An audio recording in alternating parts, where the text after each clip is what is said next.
Hello, everyone. I'm Susan Yuqing Feng, Director of Program at China Institute in America. And here we have David Firestein, is President and CEO of George H.W. Foundation, and is a very experienced China hand. You know, he knows almost everything about China. So let's start from the pandemic. You know, through the pandemic, the calling for U.S. China decoupling is rising. It's almost everywhere. But after first Biden administration, especially after November's President Bush and President Biden's meet, the strategy shift from decoupling to de-risk. And with the senior officials visit each other, you know, we see the relations is getting warmer.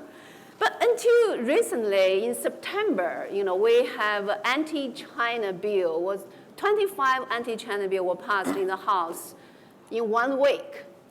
So, and then with this decisive win of Trump, you know, we are having a second Trump administration in next January. So, David, could you give us an assessment of where are we now? What's the status of U.S.-China relationship? Well, first of all, it's great to be here, Susan. Thank you so much. And what I would say is I think the overall relationship continues to be very strained and very challenged and faces some major headwinds. And I don't think the fundamentals of that have changed over the last year. There have been some positive moments in relative terms, the summit, certain agreements, certain cabinet visits, et cetera. But the fundamentals are still, from a U.S. vantage, quite adversarial. And I don't see that having changed significantly prior to this moment. And of course, now Donald Trump has won the election and is the president-elect, and I suspect that we'll see a coarsening of rhetoric and policy and legislation as we go forward. Oh yes, we just see that yesterday he picked Secretary of State Marco Rubio, right? Right. So that will be a very hawkish government. But you know, last panel we talked about the tariff. You know, it's in everyone's mind. The 60% of tariff. You know, the last panelist discussed a lot of different scenarios. What do you think how this tariff will play out? Well, let me just say that I think I have a somewhat different take than what has been shared so far on the tariffs. And I think a lot of the preceding discussion about tariffs has been implicitly predicated on the idea that there is some rational economic motivation behind the tariffs, or that more generally, the tariffs are an effort to do something economically. But what I see is that the tariffs are not fundamentally an economic or commercial act. They are a political act. And they're not the means to an end, they are the end.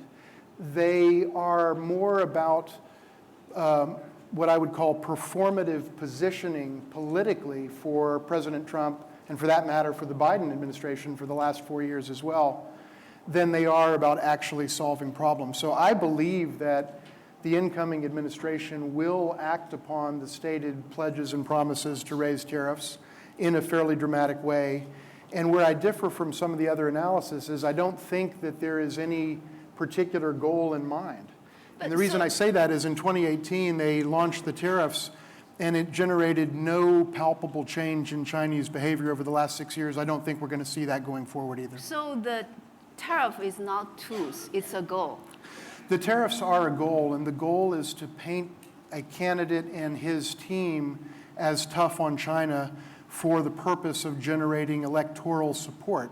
It's why the Trump administration launched the tariffs to begin with. But they already won. And it's why the Biden administration kept them. But they already won. They won, but they see that it's a winning strategy. And the idea of keeping tariffs on the books is not about solving economic or trade problems. It's about maintaining that base of support that has some roots in the notion of an adversarial framing of China. But if they really impose 60% tariff on all goods made from China, that means a real decoupling of U.S.-China economy.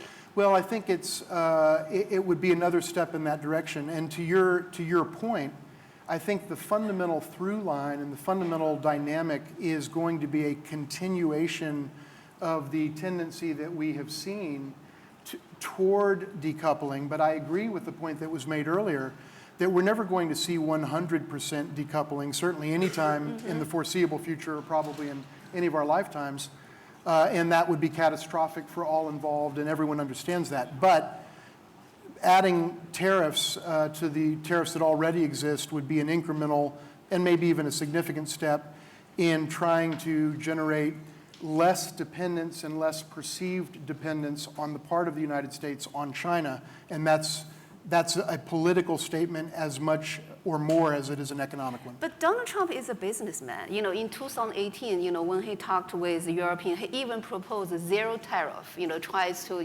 level the playing field. For him, tariff seems. It's maybe it's in the past. It's a means. He don't think that way as a businessman in the end. Well, I don't think he's looking. I don't think he's fundamentally looking at this through a business lens, nor was the Biden administration, which kept the tariffs in place. I think they're looking at it from the standpoint of how do you position yourselves to be, meaning you, the candidate and his team, and the incoming administration, to be viable politically in an environment in this country where 80% of the American people have unfavorable views of China, and where 50% of the American people have told Pew and Gallup that they regard China as the greatest enemy of the United States. In that context, tariffs become the goal, not the means. And let me just say one other important point. To the American political establishment, China is much more valuable as a problem unsolved than it is as a problem solved. That's the thing I think we have to understand. Nobody is actually trying to solve the problem. The reason is that there are three reasons why that is so. Number one, because being able to generate an adversarial framing about China allows a candidate for office and an incumbent to cast himself or herself as tough. Number two, it allows that person to bludgeon their political opponents in the primaries and general elections as weak.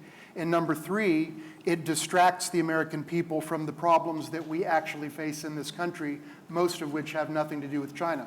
So for those reasons, God forbid that the American political establishment should ever solve any of the China problems as we define them. Rather, you want to keep them percolating for those three imperatives. But our Chinese great leader, Deng Xiaoping, who opened up China to the world, once said, Sino-US relations cannot get too good, nor can get too bad. Do you think this principle still holds true in this environment? Well, yes, but I think the bandwidth within which it can still get worse has increased. So overall, I think there's no question that Deng Xiaoping was correct in saying it can't get too good. And we've seen that play out over decades. But it can get a lot worse than I think he probably would have expected in his lifetime. And we've seen that play out in the last several years, the last decade or so, or even longer, really dating back to 2010. So I think there is a clear limit to how good the relationship can get, but not such a clear limit to how bad it can get. And what I would say is that my hope for this administration would be, for the incoming administration, would be that we stabilize the relationship, and at a bare minimum, that we seek to generate a relationship that is functional and not dysfunctional, because having a functional U.S. China relationship fundamentally is in the interests of both the United States and China. That's a minimum threshold, but I hope we can achieve it. Yeah. Trump often talks in the campaign trail that he bring the common sense to America. So do you think, is there any common sense between U.S.-China relations? Is any common ground for U.S.-China to have a good relation or fair relation, have a relationship at all? Well, there's two different questions there. And one thing I would say is I think it's fair to say that to many Americans, both Republicans and Democrats, Donald Trump has caused a lot of people to reevaluate what their understanding of common sense is. And I'll leave it at that. But I think that his understanding of common sense solutions where it comes to China may diverge from the understanding of many others, including Republicans, including economists, and so on. Let me just say one thing about the tariffs. Let's be very clear. The tariffs are horrible for America.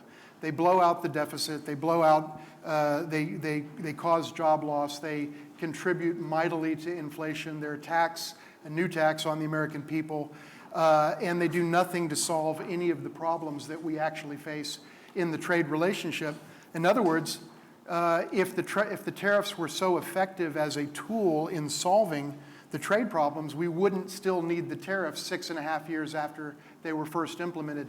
The fact that we still need them suggests that either they're not working or that it was never about solving problems in the first place. But the last thing that I would say on common ground is we shouldn't lose sight of the fact that there is common ground between the United States and China, just as there are issues, without question, that we are going to disagree on permanently, meaning in the lifetimes of basically all of us in this room. But there are issues, whether it's the climate, whether it's the issue of pandemics, whether it's trying to cure cancer, whether it's dealing with North Korea's pursuit of nuclear weapons and having a commonality of objectives there, and to a certain degree other issues as well.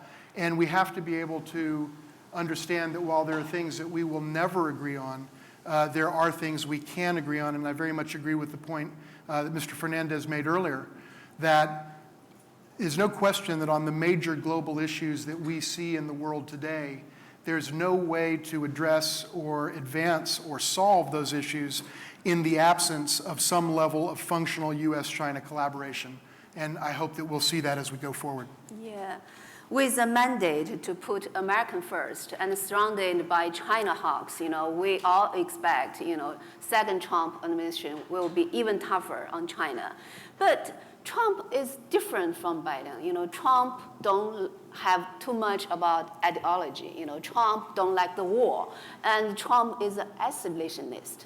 So does this will help reduce the possibility of direct conflict? Let's put it frankly, is the war between us and China, the possibility decreased? I definitely do not predict or anticipate that we will see a military conflict between the United States and China. I also, parenthetically, do not expect that we will see a military conflict across the Taiwan Strait anytime in the foreseeable future for many different reasons. But I will say this, Susan, to your point. I think in some ways, with the advent and the coming back into the Oval Office of President Trump, that we're going to see some areas in which there is a tougher approach or stated approach to China. We'll see that rhetorically, we'll see that in terms of tariffs, and we'll see that in a number of other ways. But there will be some areas in which a Trump presidency will actually be, and this sounds odd to say, maybe the first person in the United States to say it, that there may be a moderating impact on the part of a Trump administration on certain areas of U.S. policy. For example, the issue of Taiwan. He may not embrace the President Joe Biden position, which he stated 4 times, that the United States under President Biden would commit troops to the defense of Taiwan in the event of a military attack on Taiwan. I have a feeling Trump will walk that back and Trump said Taiwan is more transaction value. Right. So and the second area that I would highlight, among others, is the area of human rights. Trump was unusually mute for a U.S. president compared to all of his predecessors of both parties in speaking about the issue of human rights in China. China, I'm sure, welcomed that relatively quieter approach on the part of the U.S. president. I suspect we'll see that continue in a second administration. But there will be people around Donald Trump, including potentially Secretary of State Marco Rubio, if that comes to pass, who will be hardliners. So in short, I think it's going to be a mixed bag. But I don't anticipate that the relationship will go off the rails or that we will come anywhere near military conflict. We will muddle through the way we did over the last 8 years. So the opportunities and the risk, they all exist. Yeah, I think so. I think there are both opportunities and risks. I think there is some modicum of possible upside, a greater modicum of possible downside. But I think we're going to stay within a bandwidth where the relationship does not devolve into military confrontation. Yes, for this election, a lot of people draw the parallel between American situation to 70s. people think, in the 1970s, United States marked by political chaos and the fear of national decline. But back then, it's 1970s, the U.S. economy is terrible. We have a stagflation. Inflation is about double digit, and then have economic recession.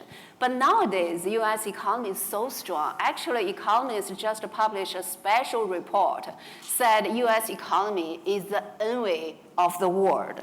So, but why do you think so many Americans feel the country is in a wrong directions? Well, I think one of the reasons, and probably the main reason, is the social media and the advent of the social media. So one of the many differences, but probably one of the most relevant differences for purposes of responding to your question between the 1970s and the present moment is the fact that the media and the information landscape in this country has radically changed. There are vast numbers of sources of information with varying degrees of factual accuracy, and a lot of people are tuned in to the information channels that conform to their pre-existing understanding of things and their biases. One of the things I want to say that may be the most important point that I make in my comments today is that I think the greatest threat that the United States faces today is the untethering of our nation's political and public policy discourse from factual reality. Unless and until we solve that problem, we will not solve any problem, because our problems are rooted in facts. But if our discourse is divorced from factual reality, we don't give ourselves any chance of solving those problems. That's the problem that I worry about the most. When people ask me, do I see China as the #1 threat to the United States? Not by a long shot. China poses some serious challenges to the U.S., and the U.S. poses some serious challenges to China, no question. But fundamentally, we have to get our own house in order, and the fundamental thing we have to do en route to doing that is to reconnect our discourse to factual reality and get back in the real world, because guess what? That's where our competitors are operating. And we're at a great disadvantage if we operate in la-la land.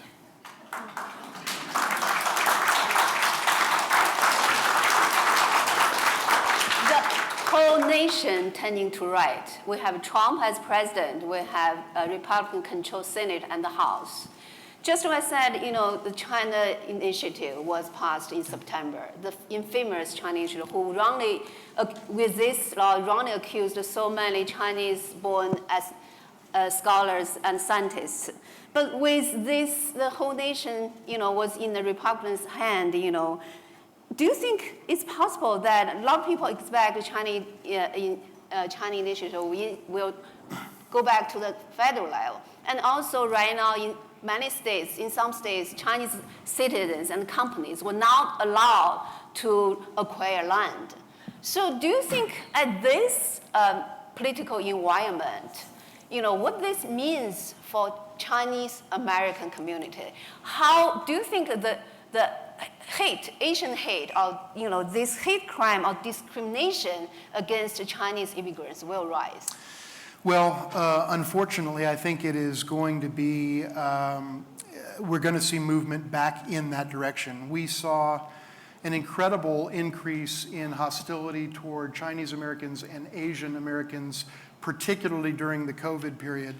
And I have to say, I was proud to be among the very first leaders of a US-based nonprofit to come out and say publicly in a statement on our webpage and in media interviews that the way that President Trump, as president at that time, was speaking about China and about Asian, and therefore about Asian Americans in the minds of many, was deplorable, shameful, absolutely wrong, despicable, and beneath the office, beneath the dignity of the office of President of the United States.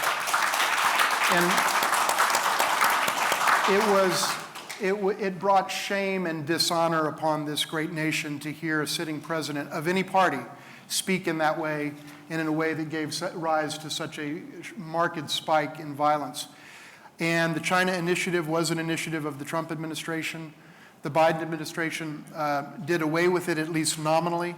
But I have a feeling that one of the ways that we're going to see a move back in a more negative and unfortunate direction is with this a resurgence of what I referred to back in April of 2018 as McCarthyism 2.0 or neo-McCarthyism, where people, simply because of how they looked or how their last name was pronounced, were placed under suspicion because of their ethnic identity.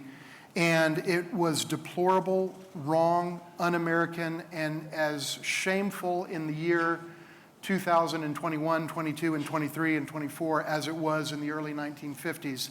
And we all of us here today and all of our friends and communities have to take a stand to say this is un-American, this is wrong, and we cannot allow this to occur again.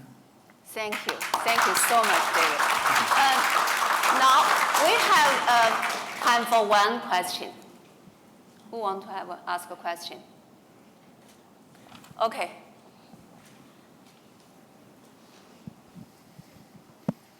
Hi, nice to meet you. And I'm wondering,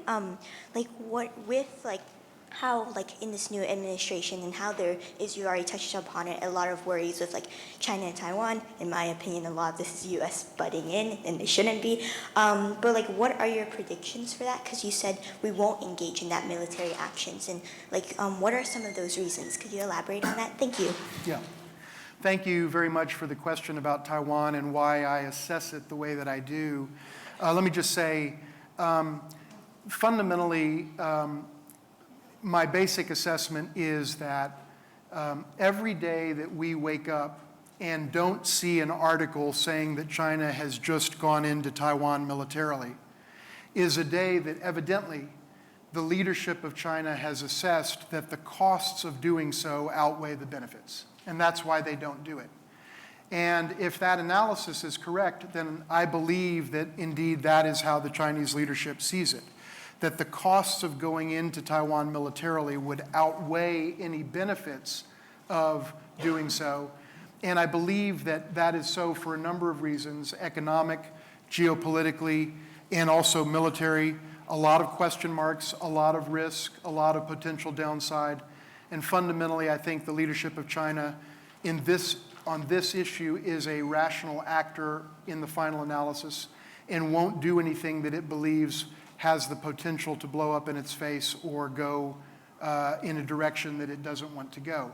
So I think that for a variety of reasons, reasons that in some ways are buttressed by what has happened in terms of Russia-Ukraine, where they see the costs that Russia has paid, they see the isolation, they see the marginalization of Russia among the civilized nations of the world, the relegation of Russia to pariah status. And China doesn't want any of those things for itself, to say nothing of a potential military conflict with the United States or others. So I'll say here what I've said publicly a number of times before. I will not live to see China attacking Taiwan. It's not going to happen. It is very overstated, very overblown in my subjective judgment. And it's divorced from the reality of the decision-making calculus of the very conservative Chinese leadership, conservative in the sense of risk-taking. And I just don't think we're going to see it. For that matter, I think people in Taiwan, I was just there not long ago, feel very much the same way. Great. Thank you so much. Thank you. Thank you.